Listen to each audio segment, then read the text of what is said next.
of American soldiers in Jordan. We shall respond. The president vowing to retaliate, promising in a statement to hold all those responsible to account at a time and in a manner of our choosing. The Republican criticism swift. Former President Trump issuing his own statement, blaming the attack on, quote, Joe Biden's weakness and surrender. Senator Lindsey Graham calling on the president to strike targets of significance inside Iran. Welcome to the Crypto Teacher. And you know I come back with that video just to make you think. Don't forget to like and subscribe to the channel. And make sure you're joining the Patrons. If you're not a part of the Patrons, make sure you're hitting the Cash App.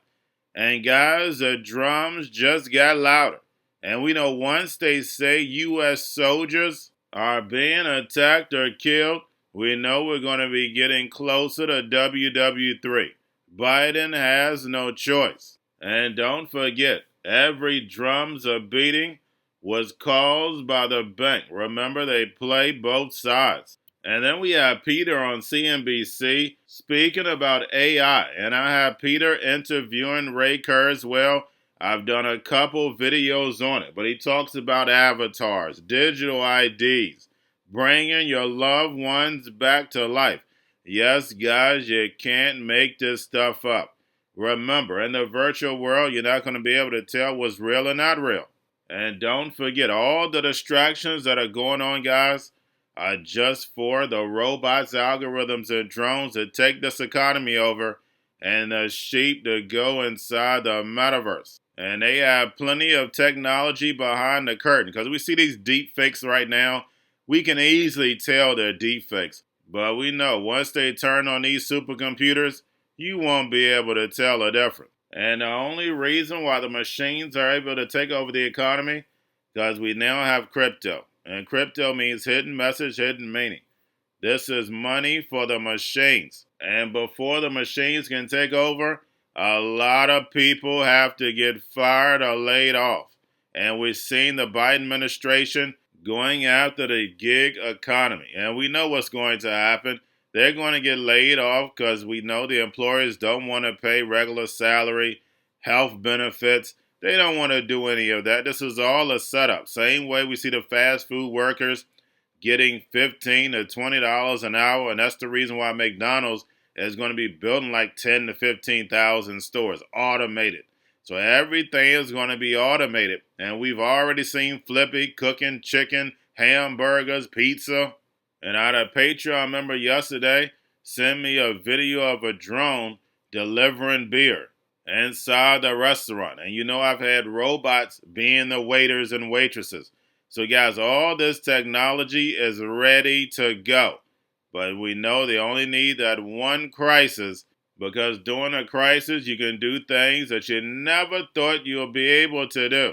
And they need a lot of people back sitting at home, and they'll be ready to get that free money. Remember, the test was already done.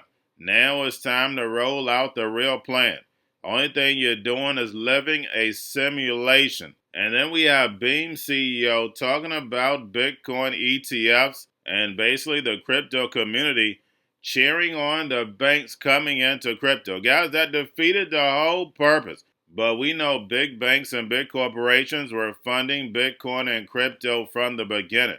But don't forget, guys, when it comes to technology, it can be used for good or evil. And this technology definitely can be used for greatness. But unfortunately, it's in evil hands. Blockchain gives the NWO the all CNI, and CBDCs and stable coins are programmable, being able to tell you what, where, and when and how to buy, and you have 3 to 6 months to spend it or poof, it's gone. And remember, the crypto teacher told you, because he knows when it comes to the NWO, it's all planned out. You have a wonderful day. Seeing is no longer believing, and that AI is the most important technology humanity has ever created. Now, we could probably fight about that for a while, but why do you say that? It's a technology that's going to impact us in ways we can't even understand, both good and bad, right? So every year I pull together 500 CEOs, investors, and we talk about the future. We call it Abundance 360. And this year, our theme is called the Great AI Debate, which is, are you a boomer or a doomer? Do you want it to go as fast as possible, or do you want to slow it and stop it down? Now, the reality is when we talk about deep fakes, we're talking about the malevolent uses of that, right? We talk about the positive uses, we call them avatars. And they're amazing things, right? They're going to be avatars. I have an avatar. Do you have one? We did one on the show a number of months ago. It's probably our most watched segment, and, and it was pretty doggone good. And so these avatars are going to give us the ability to connect with thousands of individuals, customer service, marketing, sales, bring your loved ones back to life, and so forth. Are there problems? Yes. Here's the thing. We haven't seen anything yet. This is just the beginning, the knee of the curve, right? So a couple years ago, in the old days, it would take you 30 seconds to generate a deep fake image. Now we can generate 100 images in a second, right? Which is video or high def video. And so we're going to start to see deep fake videos like this, but we're also going to start to see the reinvention of Hollywood. The reinvention of make the film that you want in the moment. I don't worry as much about AI as much as I worry about AI creating AI, because right now it's humans that are programming and sort of ordering the machine to do something. Somebody ordered that Biden robocall. Somebody did the Taylor Swift thing. It's when the computers start thinking for themselves that I'm a little bit concerned. So we can split AI into 3 segments. Today, I would say it's pretty damn good. It's useful. It's helping a lot of people. It's not taking too many jobs.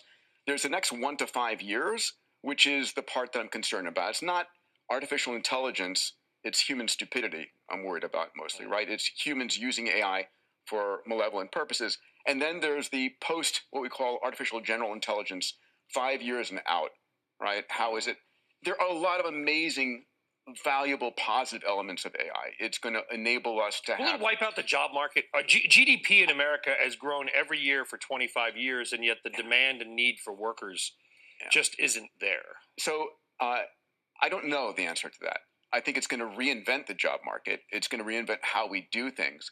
A friend of mine has said, listen, when robo-taxis take over, maybe the taxi driver should be an owner in those robo-taxis, right? In other words, we're going to have to reinvent the economy, but we're also going to demonetize the economy. If every single person has the most amazing AI educator, right? An AI that knows your children, knows their language skills, knows what they can and cannot do, it takes the cost of education to zero and ups the level of education. The same thing for medicine.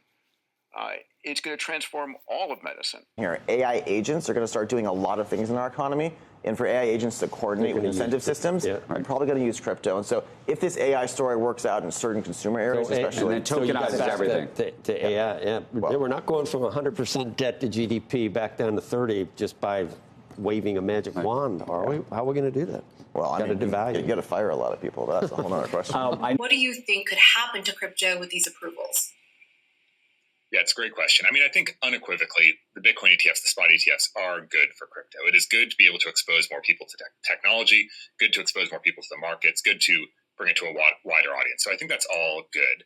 But I just think it's really important at the same time for us to think about the possible negative implications. It's easy to get caught up in all of the excitement, which is warranted at some level, but there are negative implications. And for me, I think the biggest negative implication is that the core promise for me of crypto, of Bitcoin, is this idea of self-custodial products where you have ownership of your own money. That is the whole dream of the technology, is people being in control of their own money. And these ETFs, while they are great, they are the creation of a financial instrument where someone else owns your money and you have access to it in the form of, this publicly traded share on this stock exchange. And that's all well and good, but it does get away from those original ideals, which I think is really important to remember. My hope is that the industry can use the Bitcoin ETFs as sort of a top of funnel, that people can become interested in technology, hear about it, get access to it for the first time, maybe through these Bitcoin ETFs, if that's the easiest way for them to get access to it, but then go down the rabbit hole and learn about what the technology is actually about and begin to own it themselves and really use it themselves in a truer way to the core ethos of the technology. And I think what's a little bit interesting about it and different from other ETFs is that most ETFs out there, the asset that underlies the ETF is not a consumer product directly. It's not something people themselves actually need to own and use. So you think about an oil ETF. Well, sure, oil is a part of my life in that I use it for different things, but it's not a product that I would go out and want to own myself, right? You might use it for something, but it's not a product you'd want to own. Whereas Bitcoin is a consumer product. It is a thing that people should have and own themselves. And I think if they only own it through the ETFs, then they might be missing out on some of the core promises of the technology, not the product. Going to a different economy, and we're going to be learning more about that as we go. But clearly, we're learning that things can be done from remote locations. We're learning that technology can replace people even more than we thought. We're not going back to the same economy. We're recovering, but to a different economy, and it'll be one that is more leveraged to technology. And I worry that that is going to make it even more difficult than it was for many workers. In Silicon Valley, and my friends who work in technology know that what we did to the manufacturing workers, we are now going to do to the retail workers, the call center workers, the fast food workers, the truck drivers, and then even bookkeepers, accountants, insurance agents, lawyers, and on through the economy. So what happened to the manufacturing workers is a very clear sign. And so we'll import Chinese-based CBDC technology. So it's going to be CBDC in a box provided to you by the People's Bank of China. But every stock, every bond, every currency, every commodity, every piece of art, every private business, every piece of real estate will eventually be a token on a blockchain, an entry on a ledger, permanent and immutable. We will have truth instead of trust, and we will save over $7 trillion a year. 6 to 8% of global GDP is wasted by the friction of the trust industry that's necessary when you have dual entry accounting. With triple entry accounting, which is what a blockchain is, we get rid of all of that friction. It's a beautiful future. Like what you see in China and their social credit scoring systems, right? If we get identity wrong, it could be a tool to enslave humanity. And if we get it right, it could be a tool to liberate humanity. And as an American, I'm obviously rooting for the one that's on the side of freedom. Bitcoin is an international asset. And also, I do believe the role of crypto is it's digitizing gold. I actually believe this technology is going to be very important. Look at it. We have been part of the huge revolution in investing through ETFs. We believe that ETFs will be changing the whole way we invest. Many people still use it as a means, people are investing it for indexing. No, the majority of people who are putting money in in ETFs are active investors that are buying exposure. The entire bond market is being transformed as we talk right now. I believe the next generation for markets, the next generation for securities will be tokenization of securities.